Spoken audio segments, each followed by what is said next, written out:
तो जैसा हमने लास्ट वीडियो में डिस्कस किया था, आपको निफ्टी के अंदर गैप अप ओपनिंग मिली एंड अराउंड 26,050 के आसपास निफ्टी क्लोज हुआ। 26 पूरे दिन लगभग 26,000 के आसपास इन्हीं लेवल्स पे ट्रेड कर रहा था। 26,000 के ऊपर उसने क्लोजिंग दी है। एंड जैसा हमने लास्ट वीडियो में डिस्कस किया था कि 26,050 का लेवल जब तक निफ्टी क्रॉस नहीं करता और डिसाइसिवली अगर उसको क्रॉस नहीं करता, तब तक आपको किसी तरीके का ढंग का मूव ऊपर की तरफ आपको नहीं दिखेगा। और रेंज बाउंड मार्केट की बात की थी 26,050 के नीचे, तो लगभग उसी तरीके का मार्केट आपको फ्राइडे के दिन देखने को मिला। एंड अब हम डिस्कस करेंगे कि आने वाले वीक के लिए, आने वाले कुछ दिनों के लिए आपको मार्केट किस तरीके का क्या स्ट्रक्चर बना सकता है, क्या इंपॉर्टेंट लेवल्स है, सपोर्ट रेजिस्टेंस के बारे में, निफ्टी बैंक निफ्टी के बारे में बात करेंगे। गोल्ड के बारे में बात करेंगे क्योंकि गोल्ड के अंदर भी जो ब्रेकआउट हमने डिस्कस किया था, वो ब्रेकआउट होने के बाद एक काफी अच्छा मूव आया। अभी थोड़ा नीचे की तरफ है बट अभी भी स्ट्रक्चर उसका इंटैक्ट है। उसके हम लोग सपोर्ट रेजिस्टेंस के बारे में बात करेंगे। तो अगर हम लोग सबसे पहले बात करते हैं, देखिए निफ्टी की। वीडियो से पहले अगर किसी को वीडियो अच्छा लगे तो प्लीज वीडियो को लाइक कर देना, शेयर कर देना एंड सब्सक्राइब जरूर कर देना चैनल को। तो पहले बात करते हैं हम लोग निफ्टी की, राइट। अब देखिए निफ्टी में 26,050 का मैंने सबसे इंपॉर्टेंट लेवल बताया था, तो वहीं का इसने हाई भी बनाया निफ्टी ने फ्राइडे के दिन एंड उसी के नीचे आपकी क्लोजिंग भी मिली and पूरे दिन उन्हीं लेवल्स पे ये ट्रेड कर रहा था। अब अगर मैं आपको एक चार्ट दिखाऊं, क्योंकि इसकी वीकली क्लोजिंग भी थी और हमने डिस्कस भी किया था कि अगर यहाँ पे मैं मूविंग एवरेजेस लगाता हूँ, तब आप यहाँ पे ये देखोगे कि मूविंग एवरेज लगाने के बाद आपको ये दिख रहा है यहाँ पे कि जो वीकली चार्ट था इसका, वो मूविंग एवरेज का सपोर्ट ले रहा था, राइट, जो कि आपकी 10 डेज मूविंग एवरेज। मैंने कहा था कि अगर इसकी क्लोजिंग डिसाइसिवली होती है, डोजी टाइप कैंडल बनती है, एक बुलिश, एक जो आपका नीचे की तरफ मूव आया था उसको रिकवर करती हुई कैंडल बनती है, तो ये एक पॉजिटिव ट्रिगर होगा। एंड उसी तरीके की कैंडल आपको सपोर्ट लेवल से, जो कि आपका अराउंड 25,700 का था, वहां से आपको अच्छी कैंडल बन, ये क्लोज उसके ऊपर आपको रिकवर करती हुई दिखी है। डेली चार्ट पे भी अगर आप देखोगे तो डेली चार्ट पे भी मैंने आपको बहुत क्लियरली ये इंस्ट्रक्शंस भी दिए थे, ये कहा भी था कि जब तक ये 10 डेज और 20 डेज मूविंग एवरेज के ऊपर इसकी प्राइस नहीं जाएगी, तब तक आपको ये मान के चलना है कि आपको कहीं से भी प्रॉफिट बुकिंग हो सकती है। उसके लिए मैंने आपको लेवल 26,050 का बताया था, राइट। अभी भी देखिए क्लोजिंग तो आपको ठीक है, इन मूविंग एवरेज से थोड़ा सा ऊपर क्लोजिंग मिली है, बट डिसाइसिव क्लोज आपको अभी भी नहीं मिला है। एंड अगेन 26,050 का लेवल आपका अभी भी क्रॉस नहीं हुआ है जिस तरीके से होना चाहिए। तब 4-5 पॉइंट ऊपर गया है, बट वो उसको तो आप नेग्लिजिबल ही मान के चलो। तो अब देखिए, अब मंडे के लिए आपका स्ट्रक्चर इसके अंदर क्या होगा, इसके अंदर आउटलुक आपका क्या होगा, या तो रेंज बाउंड या बुलिश आउटलुक आप इसमें मंडे के दिन आप इसको लेके चलो, राइट। बुलिश आपका कब होगा ये, जब ये जो ट्रेंड लाइन आपको यहाँ पे दिख रही है, मूविंग एवरेजेस हटा देता हूं मैं, आप ये देखोगे कि ये जो इसकी ऑल टाइम हाई इसने बनाया था, उसके वहां से लेके अभी तक ये जो ट्रेंड लाइन चल रही है, वो ट्रेंड लाइन आपकी आती है 26,050 के लेवल के आसपास ही आती है। तो जब तक ये ट्रेंड लाइन प्लस 26,050 का लेवल ब्रेक नहीं होगा, तब तक आपको ऊपर की तरफ एक डिसाइसिव मूव देखने को नहीं मिलेगा। अगर आपका 26,050 का लेवल प्लस ये ट्रेंड लाइन, अगर आपकी ये जो मैंने यहाँ पे बनाई हुई है, ये अगर क्रॉस हो जाती है, यहाँ पे आपको अपनी लॉन्ग एंट्री करनी है, राइट। यहाँ पे आप लॉन्ग एंट्री करिए एंड फिर आप यहाँ पे टारगेट लेके चल सकते हैं 26,180 से लेके 200 का। एंड देन उसके बाद 26,300 तक के टारगेट भी आपको निफ्टी में ऊपर की तरफ देखने को मिल सकते हैं। नीचे की तरफ अगर हम लोग बात करें तो देखिए, अब जो आप 26,000 के ऊपर ये जो क्लोजिंग हुई ना, ये आपको एक चीज और इंडिकेट कर रही है कि आपकी बाय ऑन डिप्स की जो स्ट्रेटेजी है वो आप कंटिन्यू कर सकते हैं। कौन से लेवल तक? 25,900 के लेवल तक, राइट। जो आपके इमीडिएट सपोर्ट अब जो है निफ्टी के अंदर, वो 25,900 का है। अगर 25,900 के ऊपर मार्केट ट्रेड कर रहा है, तो आप इसमें बाय ऑन डिप्स की स्ट्रेटजी यूज करते हैं, कर सकते हैं। 25,900 पे आता है तब भी एक लॉन्ग पोजीशन इनिशिएट की जा सकती है। उसके नीचे का स्टॉप लॉस रख के लगभग 870 860 के आसपास का स्टॉप लॉस रखेंगे, या फिर 880 का स्टॉप लॉस रखेंगे, ऊपर की तरफ हम लोग इसमें पोजीशन बना सकते हैं, राइट। तो इमीडिएट सपोर्ट आपका निफ्टी के अंदर क्या हुआ? 25,900 का। बट अगर आपका 25,900 का लेवल अगर आपका ब्रेक होता है, तो उसके बाद आपके लिए एक मूव वापिस से ओपन हो जाएगा, कहाँ तक का? 750 से 700 के लेवल तक का आपके लेवल्स वापस नीचे की तरफ ओपन हो जाएंगे, जो कि आई गेस मार्केट के लिए अब मतलब, अब अगर प्रॉफिट बुकिंग आई ना, तो फिर आपके जो 700 का जो लेवल अभी जो सपोर्ट था, वो भी हो सकता है कि आपका ब्रेक हो जाए, राइट। तो उम्मीद यही रहेगी कि 25,900 के ऊपर मार्केट ट्रेड करे। एंड अगर 25,900 के नीचे जाता है मार्केट, तो फिर 25,700 750 का लेवल ओपन हो जाएगा। एंड उसके बाद फिर आपका जो लेवल है वो 25,500 का भी आता है नीचे की तरफ, राइट। तो उम्मीद यही करते हैं कि 25,900 के ऊपर सस्टेन करे, 26,000 के ऊपर ही रहे फिलहाल के लिए। यहीं पे थोड़ा सा अगर आपको रेंज बाउंड रहना है तो इसी के ऊपर रहे, 26,000 या 25,900 के लेवल के ऊपर। एंड जल्दी आपका ये ट्रेंड लाइन का प्लस 26,050 का ब्रेकआउट हो, ताकि आपको ऊपर की तरफ मूव 180 200 या फिर 26,300 तक, 300 की तरफ निफ्टी की डायरेक्शन जाती हुई दिखे। अब हम लोग बात कर लेते हैं बैंक निफ्टी की। राइट, बैंक निफ्टी में भी ये देखिए ट्रेंड लाइन बन रही है। बैंक निफ्टी में भी हमने डिस्कस किया था कि जो 59,500 का लेवल है वो आपका काफ़ी इंपॉर्टेंट लेवल है। इसके ऊपर जाएगा तभी आपको कोई डिसाइसिव मूव मिलेगा। अगर इसके ऊपर नहीं जाता है तो फिर आपको एक रेंज बाउंड या फिर थोड़ा सा बेरिश माहौल बैंक निफ्टी के अंदर देखने को मिल सकता है। तो फ्राइडे के दिन भी यही हुआ, 59,500 के लेवल के आसपास से ही आपको वापस एक थोड़ी सी profit booking, gap up opening के बाद तो ये उन लेवल्स तक गया था, बट अगेन वहीं वहीं से आपको इन्हीं लेवल से, मैं अगर आपको इसका 5 मिनट का चार्ट दिखाऊं तो आप यहाँ पे देखोगे इन्हीं लेवल से आपको वापस से प्रॉफिट बुकिंग भी होती हुई दिखी, जो कि आपकी प्राइस को 59,200 के लेवल के आसपास लेके चली गई। अब आपका इसमें सपोर्ट क्या है, इमीडिएट इमीडिएट सपोर्ट जो आपको बैंक निफ्टी में अब निकल के आता है वो निकल के आता है 59,200 का।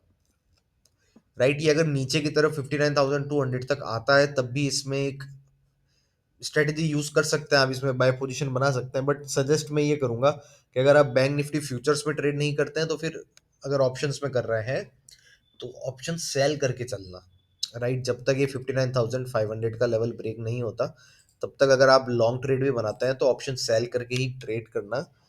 आपकी जो लॉन्ग पोजीशन है वो ऑप्शन सेलिंग के अंदर ही बनाना, क्योंकि ज़रूरी नहीं है कि इस तरीके का डिसाइसिव मूव आएगा जब तक आपका 59,500 या 520 का लेवल ब्रेक नहीं होता है। तो देखिए इमीडिएट रेजिस्टेंस तो डिस्कस हो ही गया 59,500 से लेके 520। इमीडिएट सपोर्ट इसका है 59,200 का। एंड अगर 59,200 का लेवल ये ब्रेक करता है तो फिर आपको 59,000 एंड देन उसके बाद 59,800 तक के लेवल बैंक निफ्टी में देखने को मिल सकते हैं। अगर ये 59,500 या 520 का लेवल ब्रेक कर देता है, इमीडिएट रेजिस्टेंस ब्रेक कर देता है और ये ट्रेंड लाइन को भी ब्रेक कर देता है, तो फिर आपके लिए जो टारगेट आएगा वो 59,800 का आएगा। उसके बाद 60,000 से लेके 60,100 के लेवल आपको बैंक निफ्टी में ऊपर की तरफ देखने को मिल सकते हैं। राइट, तो ये आपके देखिए लेवल्स हैं निफ्टी एंड बैंक निफ्टी के। मंडे का दिन दोनों के अंदर या तो रेंज बाउंड या फिर बुलिश सिनेरियो उसी तरीके की बाइसनेस रहेगी मंडे की ट्रेडिंग सेशन में। और जो इंपॉर्टेंट लेवल्स आपको निफ्टी के और बैंक निफ्टी के रेजिस्टेंस पता है, निफ्टी का आपका जो रेजिस्टेंस है वो 25,050 का है, 25,050 के लेवल के ऊपर जाता है तभी किसी तरीके की लॉन्ग पोजीशन बनानी है, या फिर बैंक निफ्टी में अगर 59,500 520 के ऊपर जाता है तभी आपको किसी तरीके की लॉन्ग पोजीशन बैंक निफ्टी में बनानी है। राइट, अब हम लोग क्विकली बात कर लेते हैं गोल्ड की। देखिए ये आपका गोल्ड का चार्ट है, मैं इसको अगर 4 घंटे के चार्ट पे लगाता हूँ तो देखिए हमने यहाँ पे डिस्कस किया था जब ये 4,270 280 पे चल रहा था कि अब आपको यहाँ से एक अच्छा मूव ऊपर की तरफ देखने को मिल सकता है। एंड ये काफ़ी अच्छा मूव इसने दिखा है भी, ये 4,350 के आसपास लगभग आपको 70-80 पॉइंट का मूव एक्से यूएसडी के अंदर जो है देखने को मिला। एंड उसके बाद एक छोटा सा आपको वापस से करेक्शन देखने को मिला है, बट आई डोंट थिंक ये करेक्शन इतना कुछ आपको वरी करना चाहिए। यहाँ से भी अगर किसी ने वापस ये जो नीचे की तरफ आपको मूव आया, अगर मैं आपको इसका आर्ली चार्ट में दिखाऊं, ये जो मूव आया नीचे की तरफ, अगर इसने किसी ने यहाँ पे भी लॉन्ग पोजीशन बनाई है तो कोई ऐसी दिक्कत वाली खास बात है नहीं। हमारा स्टॉप लॉस यही रहेगा, इसके नीचे का रहेगा। अगर मैं आपको यहाँ पे दिखाऊं, देखिए अब इसमें आप क्या करिए, अगर कोई अभी लॉन्ग पोजीशन बना रहा है तो आप इसके सीपीआर को लेके चलिए। राइट, अब जो इसका सीपीआर है ये आपका स्टॉप लॉस बनेगा। इस सीपीआर के नीचे अगर ये जाइस प्राइस जाता है उसके नीचे का हम लोग स्टॉप लॉस रखेंगे, तो उसके हिसाब से अभी के लिए जो हमारा स्टॉप लॉस है वो अराउंड 4,230 के आसपास का रहेगा। जब तक ये वाला लेवल क्रॉस नहीं होता तब तक लॉन्ग पोजीशन में है तो कोई दिक्कत नहीं है। मुझे ये गोल्ड की प्राइस अभी फिलहाल के लिए ऑल टाइम हाई के आसपास जाती हुई दिखती है। तो आपको हो सकता है कि आने वाले वीक में गोल्ड के अंदर ऑल टाइम हाई के जो एक्स यूएसडी की बात करें, 350 380 350 का लेवल तो आ ही गया, 380 390 का लेवल भी, या फिर 4,400 का लेवल आपको एक्स यूएसडी में आता हुआ दिख सकता है। राइट, इंडियन गोल्ड की अगर हम लोग बात करें तो इंडियन गोल्ड ने तो पहले ही अपना ऑल टाइम हाई जो था उसको क्रॉस कर ही लिया था एंड उसके ऊपर सस्टेन भी किया है। उसी के ऊपर आपको कंसोलिडेशन भी होता हुआ दिखा है। एंड अगेन जो एक्सिस यूएसडी के अंदर था, इसके अंदर भी आपको एक छोटा सा करेक्शन देखने को वापस मिला है, बट इसमें कोई ज़्यादा टेंशन वाली ज़रूरत नहीं, मतलब बात नहीं लग रही है मेरे को। ये आपको करेक्शन मुझे नहीं लगता सस्टेन करेगा। अगर सस्टेन करता भी है तो नीचे की तरफ आपको काफ़ी जगह बीच बीच में सपोर्ट मिलेंगे, तो एक उतनी तेज गिरावट आप अभी गोल्ड के अंदर फिलहाल तो देखने को नहीं मिलेंगे। तो यहाँ पे अगर कोई लॉन्ग पोजीशन में है तो लॉन्ग पोजीशन बनाई जा सकती है, उसमें रहा जा सकता है। अगर स्टॉप लॉस की बात करें तो स्टॉप लॉस आपका आएगा अराउंड 1,30,600 के आसपास का आपका स्टॉप लॉस इसमें रहना चाहिए। उसके ऊपर जब तक प्राइस है तब तक कोई चिंता की इसके अंदर गोल्ड के अंदर तो बात आपके लिए नहीं है। क्विकली अगर हम लोग एक बार वापस ब्रेंट क्रूड की भी बात कर लेते हैं, क्योंकि ये भी काफ़ी आपको नीचे की तरफ मूव दिखा रहा है, तो आप ब्रेंट क्रूड के अंदर भी देखोगे तो आपको काफ़ी दिनों से आप देखोगे नीचे की तरफ मोमेंटम इसका वापस स्टार्ट हो गया है। एंड इसकी अगर आप लॉन्ग टर्म ट्रेजेटरी भी देखोगे तब भी आप यहाँ पे नोट करोगे कि ये नीचे की तरफ ही जा रहा है, राइट। एंड अभी भी जो इसका मूव है, ये बीच में थोड़ा सा आपको ऊपर की तरफ यहाँ पे दिखा था, एक आपको रिकवरी यहाँ पे आती हुई दिखी थी, बट वो सस्टेन नहीं हुई है ना, वो नीचे की तरफ मूव इसका कंटिन्यू हो चुका है। अब जो इमीडिएट सपोर्ट आपको यहाँ पे ब्रेंट क्रूड के अंदर दिखता है वो $60 के लेवल का है, राइट। तो $60 का लेवल अगर आपका ब्रेक होता है ब्रेंट क्रूड के अंदर तो फिर आपको नीचे की तरफ और मूव देखने को मिल सकता है, जो कि आपकी ये गिरावट को ब्रेंट क्रूड की 58 या 58.50 तक भी लेके जा सकता है। एंड ये आपके ओवरऑल इंडियन मार्केट के हिसाब से आपके लिए पॉजिटिव न्यूज़ ही रहेगी। अगर आपको इसी मूव में जो ब्रेंट क्रूड का नीचे की तरफ मूव है, अगर ये 60 का लेवल भी ब्रेक होता है, प्लस अगर आपको यहाँ से रुपये से भी आपको अगर थोड़ी सी आपको रिकवरी देखने को मिल जाती है, तो फिर आपको निफ्टी के ऑल टाइम हाई तक जाने में मुझे नहीं लगता किसी तरीके की आपको कोई चिंता करने की ज़रूरत पड़ेगी। हम लोग एक बार अब इसका यूएसडी आईएनआर का चार्ट भी देख लेते हैं। तो अगर आप यहाँ पे देखोगे तो अभी हमने जो फ्राइडे की जो हमारी क्लोजिंग थी, वो फ्राइडे की क्लोजिंग जो थी आपकी, वो ऑल टाइम हाई क्लोजिंग थी, राइट। एंड काफ़ी वीक हो चुका है वैसे रुपया आपका, आप अगर देखोगे 90.50 के आसपास, 90.54 के आसपास आपको रुपये के अंदर गिरावट देखने को मिली, वहाँ की आपको क्लोजिंग मिली है। एंड अगर ये मूव आपका जिस तरीके का वीकनेस रुपए के अंदर आपको दिख रही है, अगर ये वीकनेस आपकी कंटिन्यू रहती है, एंड हमारा जो फिलहाल लॉन्ग टर्म का टारगेट भी है इसके अंदर, वो टारगेट मैंने पहले भी डिस्कस किया था, 92.10 का है। अगर वहाँ तक आपका जाता है तो फिर ये थोड़ा सा क्या है ना कि देखिए, अब अगर आप अभी ना जैसे यूएसडी आईएनआर की बात करते हैं, रुपये की बात करते हैं, तो पहले क्या होता था आपका 85, 83, 88 ये वाले लेवल्स ऐसे, 83 से 88 के लेवल ऐसे होते थे, जो कि एक न्यू नॉर्मल बन चुके थे, राइट, कि इनके आसपास प्राइस रहती थी। तो ये मार्केट भी इससे हैबिचुअल हो चुका था कि हाँ भाई हमारा जो करेंसी का प्राइस है वो 83 से $88 के आसपास ही रहेगा। बट अब जो सिचुएशन है, अब आपकी वो सिचुएशन थोड़ी और ऊपर की तरफ एक्सटेंड हो गई है। वो जो सीलिंग थी आपकी, वो ऊपर की तरफ बढ़ चुकी है। अब वो सीलिंग आपकी जो 88 का आपका जो टॉप की सीलिंग थी, अब वो आपका बेस बन चुका है। तो अब आपको ये दिखेगा कि अब आने वाले कुछ टाइम आपको जो यूएसडी आईएनआर है, जो रुपया है, वो आपको 88 से लेके $91 के आसपास इनके बीच वाले लेवल्स में आपको देखने को मिल सकता है, जब तक आपका किसी तरीके की ट्रेड डील की अनाउंसमेंट नहीं होती है तो, राइट। अगर ट्रेड डील अनाउंस होने में लेट होता है तो फिर आपको जो जो मैंने अभी फिलहाल का लॉन्ग टर्म टारगेट आपको दिया भी है 92.10 का, वो भी आपको काफ़ी जल्दी देखने को मिल सकता है, राइट। तो जो निफ्टी के लिए चिंता के लिए अभी बात है फिलहाल के लिए, वो आपकी यही है, जो रुपये की कमजोरी है, ये आपका एक इमीडिएट बेसिस पे एक ट्रिगरिंग फैक्टर रहेगा आपका, जिस वजह से आपको बीच बीच में आपको प्रॉफिट बुकिंग भी देखने को मिलेगी।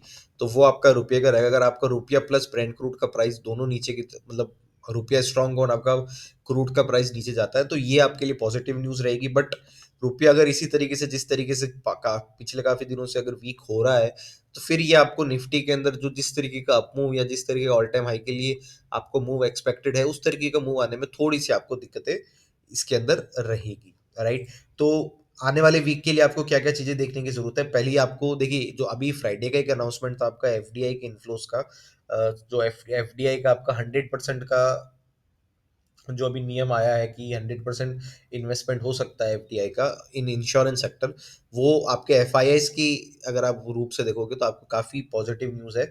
इसकी वजह से आपके जो एफआईआईस के लिए जो इतने दिनों से प्रॉफिट बुकिंग हो रही थी, वो सेंटिमेंट भी चेंज हो सकता है। देन आपको इसमें मिल सकता है कि निफ्टी के अंदर या आपके ऑल ओवर मार्केट के अंदर एफआईआईस की जो सेलिंग इतने दिनों से चल रही है, वो थोड़ी सी पॉज हो सकती है।